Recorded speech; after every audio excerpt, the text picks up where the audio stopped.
Call the meeting to order. Roll call. Ms. Mucko? Here. Mr. Olson?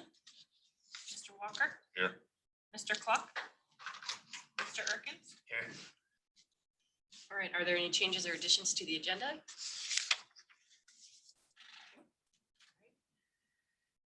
No, Jody is out of town. It's his anniversary. Kai is not feeling well. Mike has a meeting, so Adam is on, but he has to maybe pop off early due to personal obligations. And Chase, thanks for making it in person. We had our strategic planning meeting last week, and I look forward to, discussing further and implementing some of the things we talked about. I thought it was a good use of our time over the next, several years, and see what happens. With that, I make a motion or entertain a motion to approve the regular minutes for July 26th. So moved. Second. All in favor? Aye. Right. On to the monthly activity and financial report, Pat Marie. Thank you, Madam Chair, members of the board. So the follow-up from Connie Miller, she and I traded a couple emails. So next steps for us, I'm going to get together. She and Marlene are going to put all their notes together and finalize, those notes. And then I'll meet with them and go over the report. And then for next steps, it's pretty much up to the board. I thought what we could do would be to maybe have her come, just give a couple of quick highlights at one of the board meetings. She's out of town on September 22nd. She says, but happy to remote in and discuss the report if we think it would be helpful. If I could make a copy of just, maybe the key goals and have that on a slide, and then you guys can talk about it, accept it, whatever. Yeah. So if that works. That works. So anyway, I'll finalize with that. And then we had a discussion with Eric Herringer from Piper Sandler. And I've got a copy, or I've got a underwriter engagement letter. It's non-binding. So I'm going to sign that and send it back to him. So it's FYI on that one. Excuse me.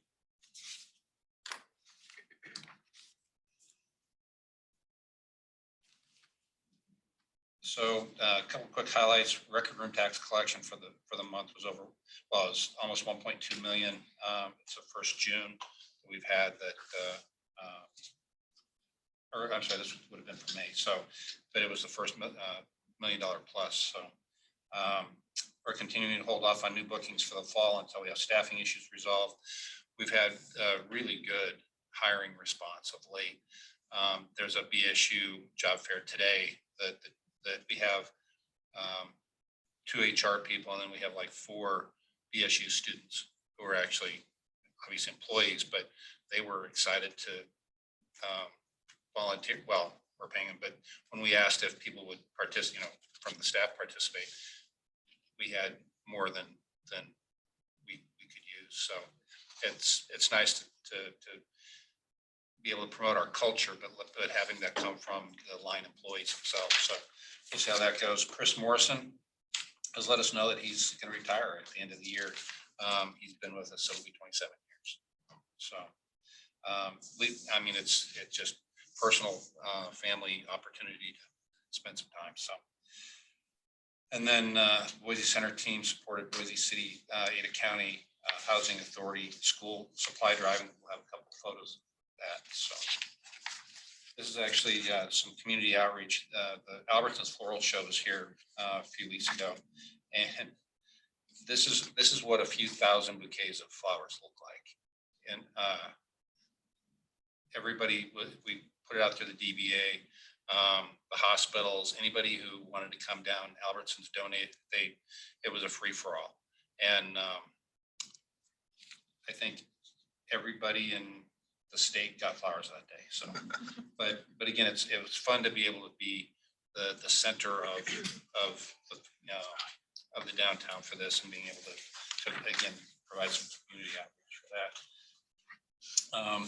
Our logistics committee helped coordinate the school supply drive, and is a list of all the, everything that the employees voluntarily donated. So the center, we donated the earbuds.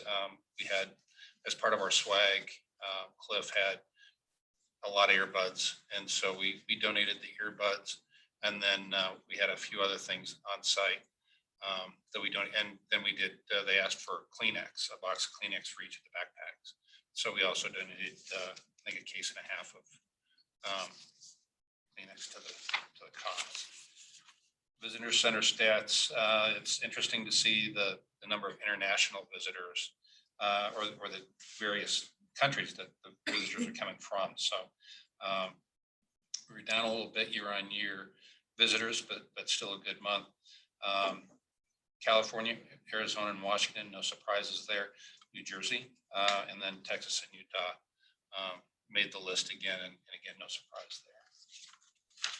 Speaking of the visitor center, the Chamber of Commerce is also opening a visitor center, and we've had discussions with Doug Holloway with Parks and Rec about what to do with that space out there. So this may be the last year that we have a visitor center here. It doesn't make sense to duplicate efforts. So nothing definitive at this point, but again, we've already had one meeting with Doug Holloway, and we're going to follow up again the next couple of weeks. Cradle Point was here for their sales summit in July. Thought we'd just, again, show what goes on here at the facility. So they did a barbecue outside. It was one of the highest revenue generating events that we've had in some time. And it was just over the course of 2 days, but they enjoyed it. As you can see, the weather was beautiful and a little cooler at that point than it is now. 550 attendees from all over the world, for that matter. 1,100 room nights, so it was really good. I think I spoke too soon about the temperature. This one says 102, so I was off by a couple of degrees. So far, the goals, we're having a good year. Not much to elaborate on that. Again, the capital needs, the additional capital needs 10 million that I note monthly. Those are various projects that we have slated that the board will see budgeted in the course of the next 2 to 3 years. A lot of that has to do with the ceiling project that we delayed, but we're still going to have to get it done sooner than later. So within the next couple of years. So we don't have the additional commitment reflected there yet for the aquatic center? No, not yet. We'll add that next month.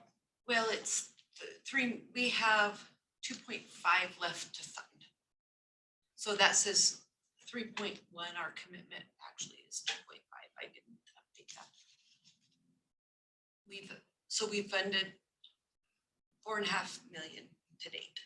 Okay, And we have 500,000 of the original 5 million plus the other 2 million that we committed. So it'd be 2.5. Right, because your cash balance has the 4.5 million already out of it.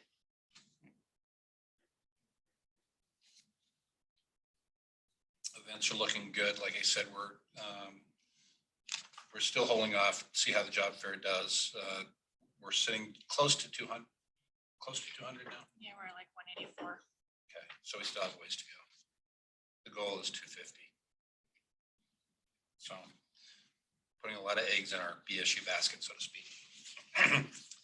But attendance is strong, and like I said, the demand for events is there. It's just we can get the staff. There's a couple of big events, particularly Festival of Trees. We're holding them at 800 right now, and they've already pre-sold 800, and so they're very anxious to see if we can open up for the gala and the luncheon, the fashion show. So the good news is demand is out there. So and there's no restrictions by the healthcare systems about their attendees. So get a satisfaction score continues to be strong. Just a couple of comments that Anne Marie and Pam were able to take off of some of the comment cards. So again, the team's doing great on the service side. So proud of them for that. Hotel statistics, as I mentioned, the room tax revenues broke $1 million for the first time that early in the year. The ADR, I mean, it's nothing but good news. The leisure demand, again, I seem to talk about this every month. The leisure business demand continues to go up, reflective obviously of the rates, and then the occupancy itself is strong. So depending on how the next couple of months go, we won't be surprised to have another record year. So. Why do you think occupancy was down a little Um, over last year? Occupancy as a percent was down a little bit. Demand was still close to year on year. So nothing really to put a finger on other than maybe some of the new builds out in Meridian and over in Nampa that have opened. Could be that the rates were such that it was more cost effective to stay out of downtown. I know somebody who was a business person who traveled kind of last minute and had stayed at Hotel 43 and it was $600 a night. Yes. Room revenue again was up significantly over 19 in last year. Room demand, pardon me, room demand was down just slightly, which we talked about. So.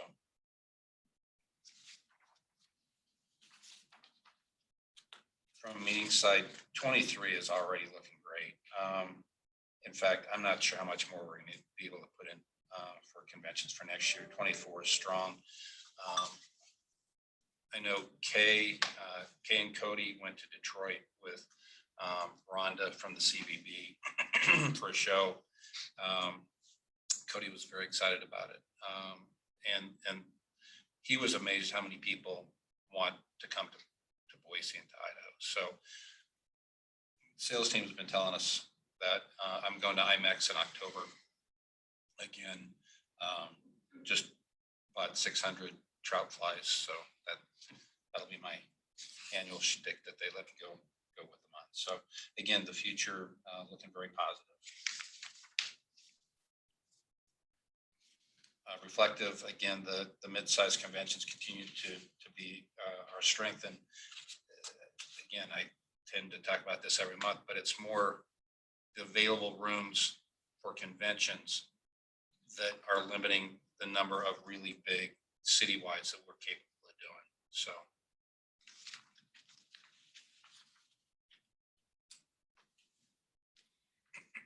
As Kat said, record tax revenues, it's our second highest in July for the center as well.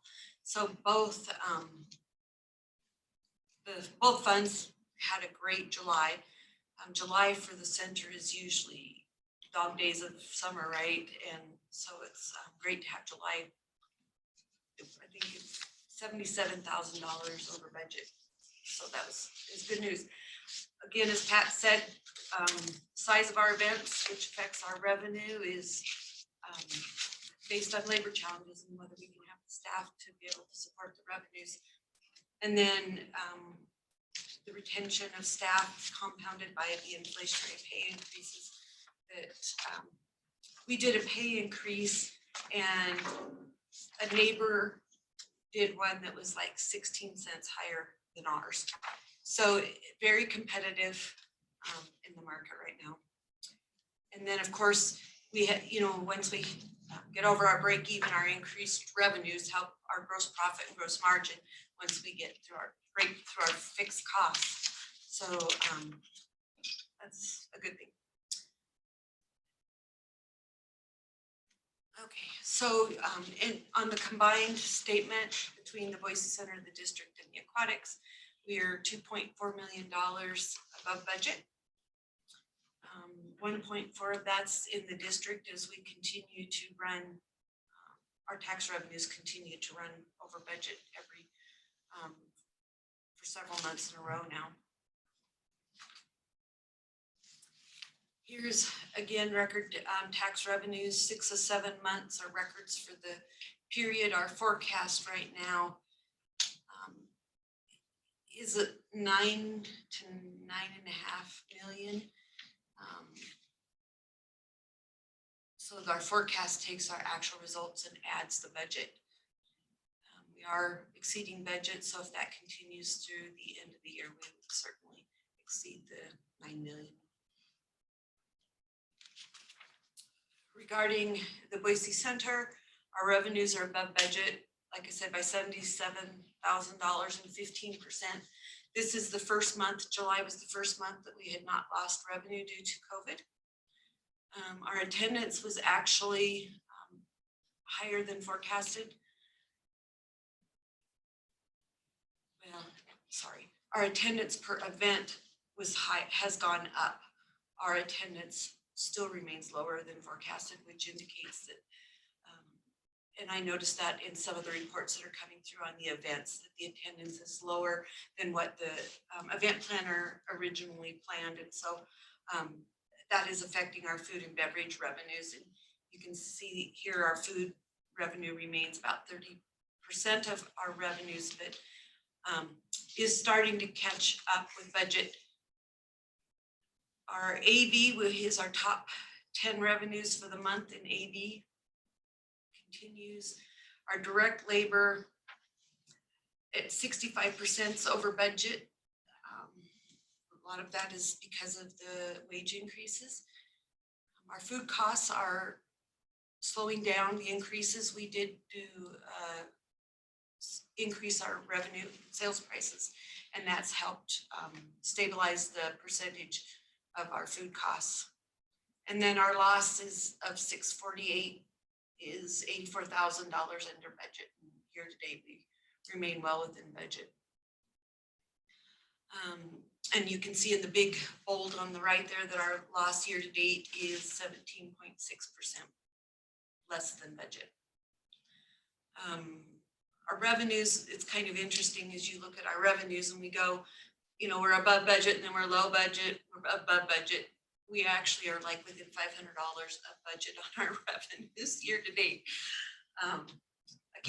Don't think we can claim that to be skill, but our labor expense is trending under budget. Our direct costs are trending under budget. A couple of our repairs and maintenance is still trending above budget. And part of that is because of the new capital asset threshold we put in from $1 million to from 1,000 to 5,000. And a lot of those items didn't make it into the operating budget. And so next year we'll see we shouldn't see that same increase next year. And then our loss of 4.6 million is less than prior year by $1 million. So that's good news. Hey, Maria. Yes. One of the things is we're getting into budget season and the finance committee is going to start getting requests for a couple of meetings. But, you know, we were sitting here about a year ago and when I asked the board how you all wanted to see a budget for 2022 and Jim said, you know, budget it like you're forecasting it. And so we did. And what's kind of cool about it, on an $8.2 million budget, we had never budgeted that much revenue before. But we had faith, you know, coming into the year. And when December hit and we were $250,000 off just to start the year, we were very nervous about that. But the fact that we've caught up and we're actually, well, it's a sliver, we're above budget year to date with a strong fall. And, you know, potentially we have a slim chance of not only meeting but exceeding that 8.2 by the end of the year. Again, solely dependent on our staffing ability. That's our biggest constraint. So again, coming off, an end of a really, really bad 21 and into a budget year where it was the highest that we've ever done. It's making the budget process for 2023 really interesting right now. So we're looking forward to showing that in the next couple of months for sure. But it's just an interesting comparison to where we were last year to this year and what we're looking at for next year. And of all things, it's a labor constraint, not a demand constraint. So this is actually brings up just exactly what Pat's talking about, where our fiscal year end forecast right now is at 7.9 million, where our budget was at 8.1 million. And our variance is at is at $200,000. More than likely, at this point in the game, we would say our next 3 busiest months are coming up, and so more than likely we're going to close that $200,000 gap and probably end up at the end of the year at or over forecast or budget. Sorry. Help us find 50 people. The square foot utilization continues to run at or above, obviously, prior year. And in some cases, if you look comparable to 2019 and July, as I talked about in July, so the black line is this year. And you can see in July how our utilization this month was double. And it's because the house is getting full. And so people are taking available dates instead of which July is. And you can see in August as well that black mark is moving right up there too. So overall, utilization is still doing good, and 2023 is filling in nicely as well. Which in our numbers normally, the next year doesn't look this good. And so this is an indication, a strong indication that 2023 is going to be a good year, barring any more COVID incidences or anything, a recession or, so I think it's, we're going to be having that same discussion is how do we budget next year, right? Do we go with forecast or do we temper it back a little bit? Or anyway, we'll have that discussion. The Aquatic Center, they continue to be a very great tenant and make their payments every month as due. We paid $1,000 in legal fees. We did transfer 0.4 million from the district for building costs. The total aquatics fixed assets was 4.6 million. We have 0.4 million remaining to be dispersed of the original 5 and 2 million committed in June of, was committed in June of 2022 to be spent through the next probably 5 months. I think it was July. Pardon? I think it was July, right? They came in June and July. voted in July. It was Oh, July, Okay. yeah. Minor detail. Thank you. The initial ask was June, the Right. official approval was July. Couple of other things to, we had a meeting with Clearwater Advisors this morning. It was a very good meeting. We gave them the thumbs up. So we are now in the process of changing advisors. We've asked them to have a meeting with the finance committee to review the investment policy. So we will set that up probably as far as the budget, we're looking at maybe a meeting in September. Might be maybe the morning of the board meeting. I'll send out an email to you and Jody to see what works for you, and we can have them come in and go over the investment policy with us as well and see if we want to make any changes and if they have any recommendations. And so that transfer over is immediate in the process, September 1, is it? We don't have, didn't set a date. Okay. Just, we gave them the thumbs up today and they told me some of the information they need. They said it would probably be a couple month process. Okay. We will, part of the benefit of going with this advisor is we will be getting online reporting. So part of Clearwater Advisors offerings is the licensed Clearwater Analytics software, which I'm really excited about, and so is my team, because they reconcile every day. So we will have reports sooner. But not only that, but one of the things they have in their software is they put our policy parameters in. And if they do something outside of the policy parameters, we would immediately get an email and a warning from their site that says they purchased something outside of our parameters, where we weren't able to have that type of insight with the current provider. So anyway, it was great people. They're excited to be our advisor, and they went above and beyond to get our business, and we're actually just a little small for them. We're not really their target market, but they wanted us to be their client. So that is exciting, and we're excited to be with them.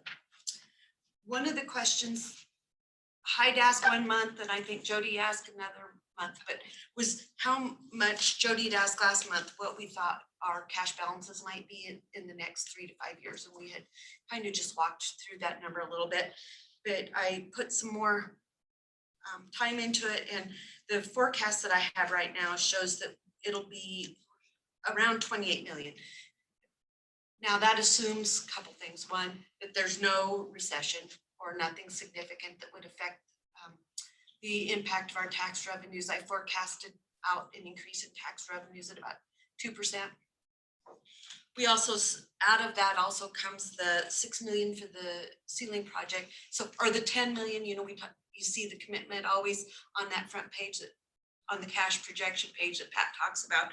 So when we take that 10 million out, then you also always have to remember that we have $6 million in stabilization fund money that we've just pooled together. And so it sits in that cash balance. It's not a set aside fund or anything. And so you have that, that's part of that as well. Any questions on that? And that's at the end of 3 years or 5 years? She was gonna present a slide and some more detail, but we thought since Hy and Jody were the ones who asked and neither can be here, that we do a sheet, we do a nicer slide to present next month. Okay. And then I'm going to cover, these are further down on the agenda, so I'm just covering them now. I guess I realize now. We had S&P take a look at our bonds. Unfortunately, they did not raise our rating. We were rated with a negative outlook. They have increased the outlook from a negative to a stable. The fact that they didn't raise our rating, so we're still at A- isn't a negative sign, in the sense that normally you don't upgrade on interims, but you downgrade on interims.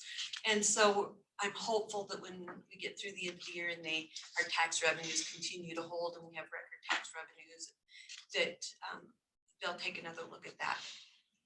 And there's no financial impact to that rating for us at the time, right? No, Currently. not, the impact, right, is to the bondholders. Right. In the event that they wanted to try to sell the bond, it might carry a higher interest rate, which means it would have lower value. The people that bought our bonds bought them, I think, to hold for portfolio, not to trade. And it's really hard to find good Idaho municipal bonds.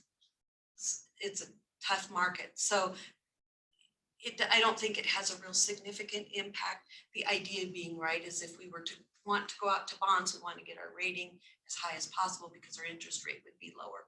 Now there's other people who rate other rating systems, right? Yes, in fact, one of the recommendations when we met with Eric was he suggested, they have a hospitality group that Piper Jaffray works with down in Arizona as part of their organization. And they indicated that we might have a more favorable rating with a different rating group that was more familiar with hospitality. So that's always another option, especially at bond time. Great. Okay, so Jim, questions? Okay, thank you. Okay. With that, I entertain a motion to approve. So moved. Second. All those in favor? Aye. Thank you. Ryan and Ryan had a meeting come up and Nick had the opportunity to go home for a few days back to Chicago. So he did send over some slides, so I Okay. told him I'd go through. The timeline is remain on target for March 1. Sprung structure is slightly ahead of expected completion date, which is nice. The Merthyr Pool is on target. It's actually on site. They just, they're gonna start the pool excavation on the 29th. And then complete the 2 building bays. And then on September 6th, backfill the search tanks in the building west wall. A couple of photos, the east end, it's adjacent to Finley, and then interior facing north towards the garage door bays. So those will be roll-up doors. That's big. Yeah, it's much more massive. Personally, I had a tough time conceptualizing that size of a building on that piece of ground, and it's taken up a lot of it, but it's gonna be great, I think, when it's all said and done. So again, the walls have gone up very, very quickly, and they seem to be very smooth with their installation, so. Those roll-up doors look like windows. Yeah.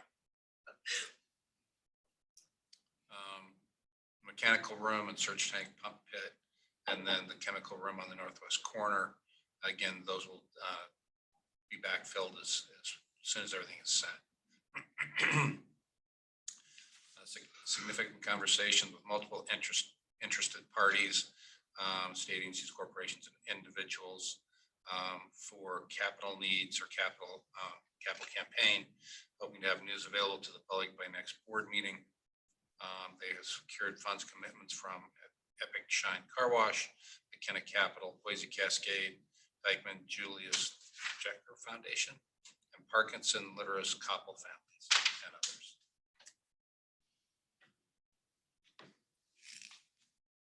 We have the various funding commitments so far. And that's it. Is this gonna become the Epic Shine Car Wash swim facility or something? You know, I'm very happy to tell you I have no answers.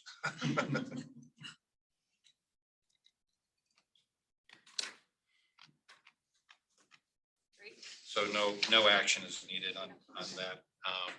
Again, I wasn't sure. All right. Pat, Brandon? Brent?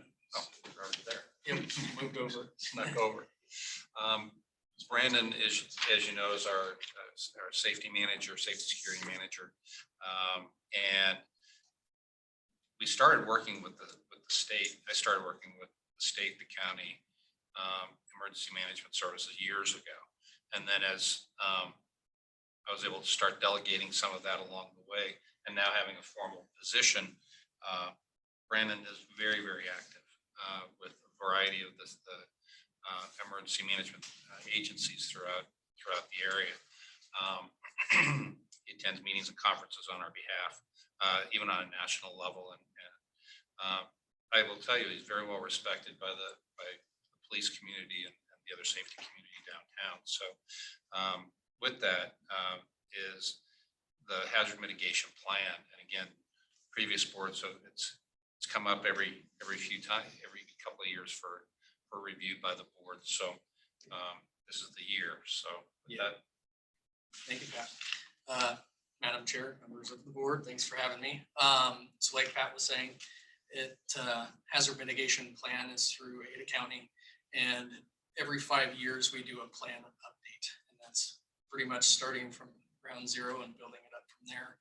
Every year we do an annual update that just goes over some of the action items that we have, which we can talk about, but I'm just going to give you some highlights over where we're at in the progress and the planning as far as the district goes, and then where we're at with the county as well in the entire plan. So for those of you who aren't familiar with hazard mitigation, essentially that is what we do in order to protect life, property, and prevent loss of life, right? So what that includes is long-term and short-term actions that we can take, whether it's planning efforts, policy changes, programs that we implement, studies that we do, improvement projects, so capital planning is a big portion of this. And then other steps that we can take to help reduce those impacts of natural hazards that occur within Ada County and our district boundaries. The plan for us, like I said, it's updated every 5 years, and we do annual updates to track where we're at with action items. The way that they break it down is into 2 volumes. The first volume is Ada County as countywide. That is something that we look at and we're a part of, but we don't help put that together. Where we come into play is in volume 2, which is the jurisdiction-specific annexes. So there is one specific for the Greater Boise Auditorium District. That is what we put together. But for volume 1, it is put together by the county, and it includes a lot of the high-level county-focused areas. But it also gives us more insight into what kind of hazards exist and that we face as a district and as a special jurisdiction. And they dive a little bit more into the legalese, if you will. As far as volume 2 goes, a lot of the information and direction is guided by the steering committee, which is a group of folks with Ada County and some of the planning partners that help put together kind of the direction and the path that we're looking to go. And what they do is they evaluate the different hazards and the risk profiles that we have to determine kind of where our goals and objectives are as a county, and then focus a little bit closer on those jurisdictions. So when we get into volume 2 for the jurisdiction specific annexes, we do a couple of things. We identify who the planning team is. So for the district, we've used Boise Center employees to help put all this together. So some of the planning team members are Anne Marie, myself, Pat, Cody Lund, among a couple other folks. And what we do is we help build what our jurisdiction profile looks like off of existing information, legislation that's come through. So we talk about the overview of what the district is, how it operates, its boundaries, so on and so forth, and then also assets that we have. We also discuss what current trends are, what's coming up, what are we working on, how are we getting out. So we've identified the aquatics facility, although we haven't identified it as a part of the hazard mitigation plan for GBAD, we do identify it as an asset for us. Excuse me. We also talk about capability assessments. What kind of things can we, the district and Boise Center, provide to the county as it relates to hazard mitigation and disaster response and recovery. So we look at things from the emergency generators that we have on site that provides backup power, lighting, so on and so forth, as well as other amenities that we have that we can utilize in times of crisis. We also discuss different administrative and technical resources that we have available to us. Capital planning is a really big one that we've identified for them, just so they can see that we are planning outwards years down the road. And then education and outreach opportunities. So over the past couple of years, we've invited and hosted, let's see, I'm trying to just blanked. Recently, it was the Voluntary Organizations Active in Disaster. That is an Idaho subgroup of a national voluntary organization. And that includes folks from the city of Boise, Team Rubicon, if you're familiar. There are a lot of disaster response organizations. The Red Cross is a part of that as well. Idaho Humane Society, many partners that come together, and we were able to have them on site. They did a little exercise to see how they can integrate with one another. So these are things that we're trying to do to help increase not only our role, but our involvement with the community, and hopefully some future partnerships. All of this goes into the hazard mitigation plan. So we also dive into risk assessments that are solely focused on natural hazard events. So, Snowmageddon in 2017, subsequent flooding that thankfully we weren't impacted by the flooding, other than I think some ice dams built up on the roof that we had to address back in the spring of 2017. And we also identify other vulnerabilities that exist in Boise Center. So some of the concerning areas that we have that could be impacted by some of these natural hazards. Flooding, of course, is one of the big ones. If the dams upstream from us break, how does that impact us? What are the flood levels that would impact certain areas like the basement mechanical areas that we have? So these are certain things that we're identifying in the hazard mitigation plan. So with all of that information in mind, we then start looking at what are our action items? What are certain things that we can either put those plans, processes, procedures, or invest some improvements, capital improvements into these areas to address those vulnerabilities and concerns that we have. So it's a little bit more safeguarded from natural hazards. The previous plan actions from the 2017 update, we did move over to the current update for 2022. We're currently sitting at 9 action items. And let's see if I can move this ahead. Is it the big green button? I don't have any slides from you. I You don't? believe. I don't. Oh, well, I can have somebody reach out and send them over to you. And we'll give you a more formal update once we do get into the approval and adoption process. I think I saw them in the packet online. Access It that. might be. I sent them out, so, yeah. Anyways, I can make sure that you all have them. Like I said, we do have 9 items listed. The primary focus that we have is, of course, property protection, trying to safeguard our assets that we have on site. Supporting emergency services. So if we did become a disaster site for displaced folks, what would that look like? And then community capacity building, like working with our partnerships with city, county, state entities. And then the last things that we have are those public outreach activities that we're included in or a part of. So the hazard mitigation plan is important to us because it helps kind of outline what our commitment and partnership is with our county folks, county friends, just to make sure that we're opening lines of communication so we can see how we can best help the community as a whole. Some other benefits of a hazard mitigation plan and being a part of it is the opportunity for grant funding through the federal government. So there they are.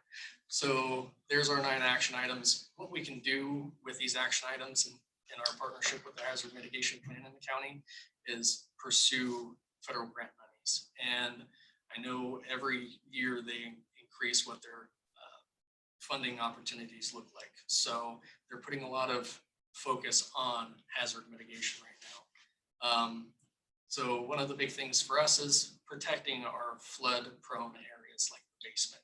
That's a big thing that we've been looking at and really sizing up.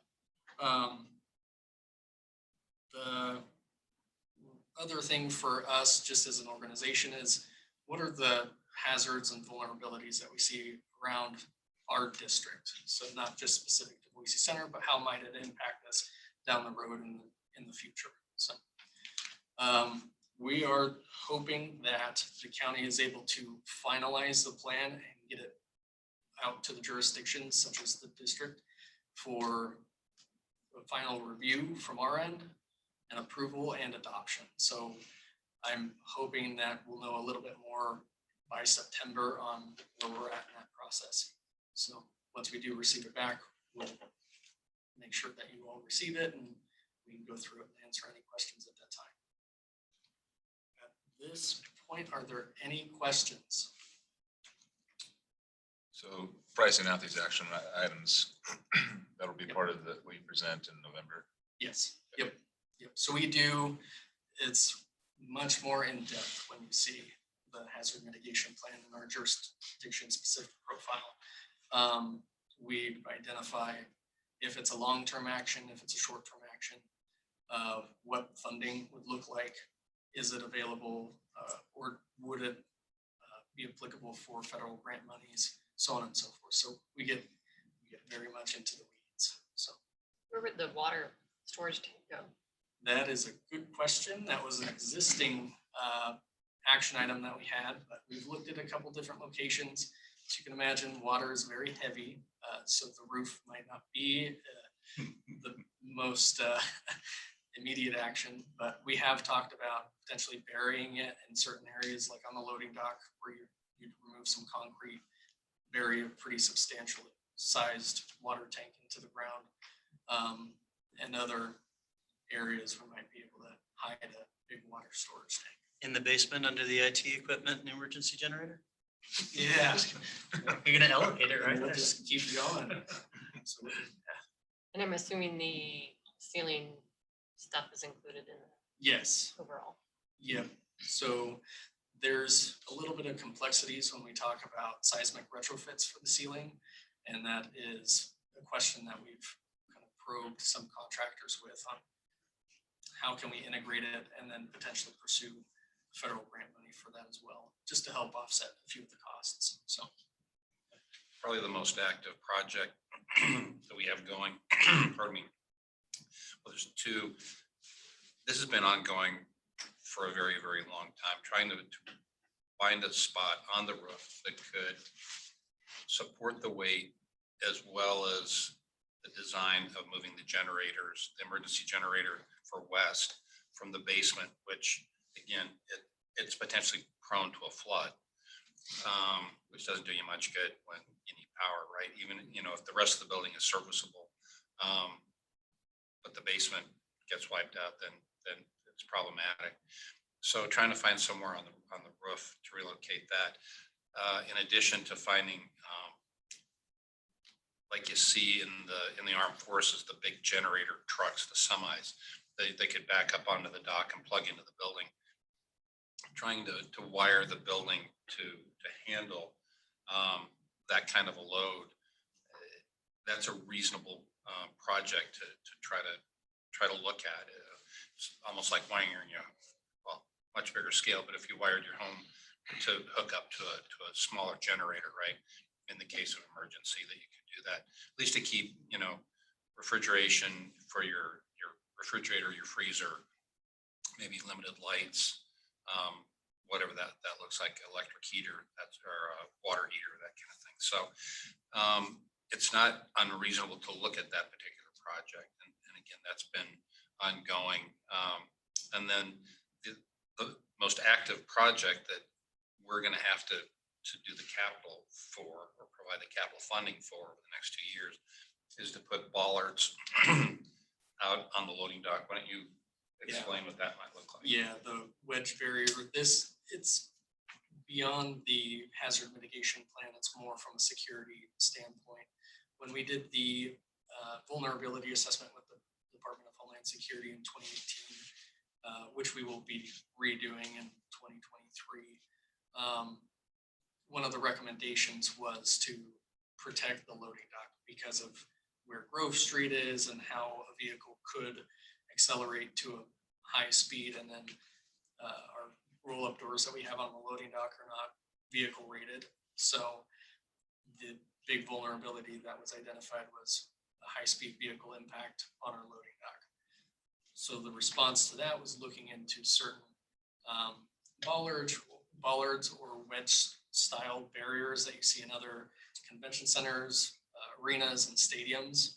And we're hoping that in 2023 we can move on a certain style that might be the best fit for us. So It's not inexpensive, but from a safety and security standpoint, it's something that I'm going to be recommending to the board to approve as part of the capital plan. Do any of these decrease our insurance costs? that would be a good question. Sure, certain activities we could get a reduced insurance premium, but we would have to confer with the insurance providers. The answer is that we don't know Maybe. yet. Maybe. You'd like to think so. Yeah, especially with the bollards, you would hope that would be like, Oh, yeah, absolutely. yeah. If there's no other questions, thank you. Thank you.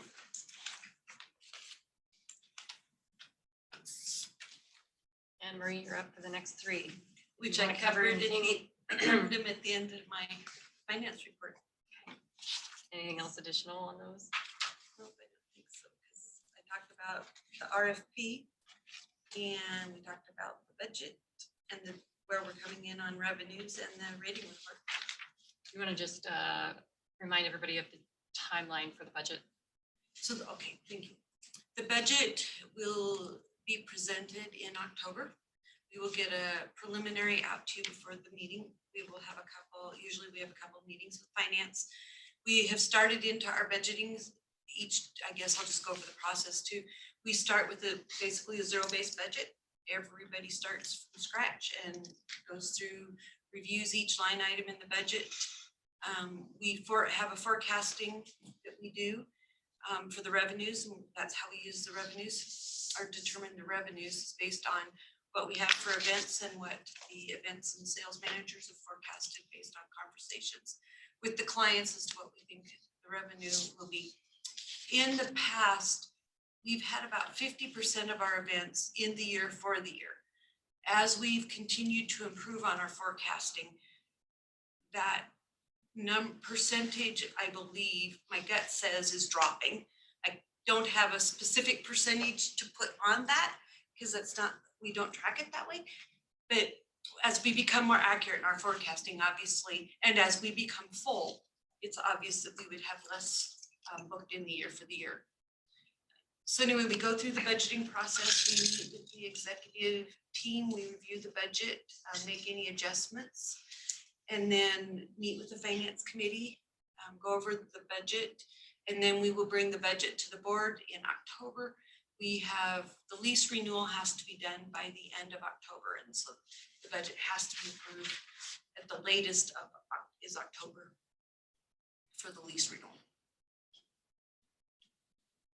We should have some preliminary numbers for the September board meeting for sure. Well, like I said, and I'll reach out to set up a finance committee meeting to go over some of that with you before the board meeting.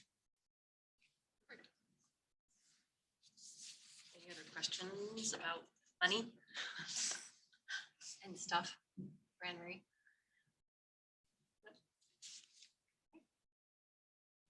I guess since we've covered everything, there's nothing else on the agenda, meeting's adjourned.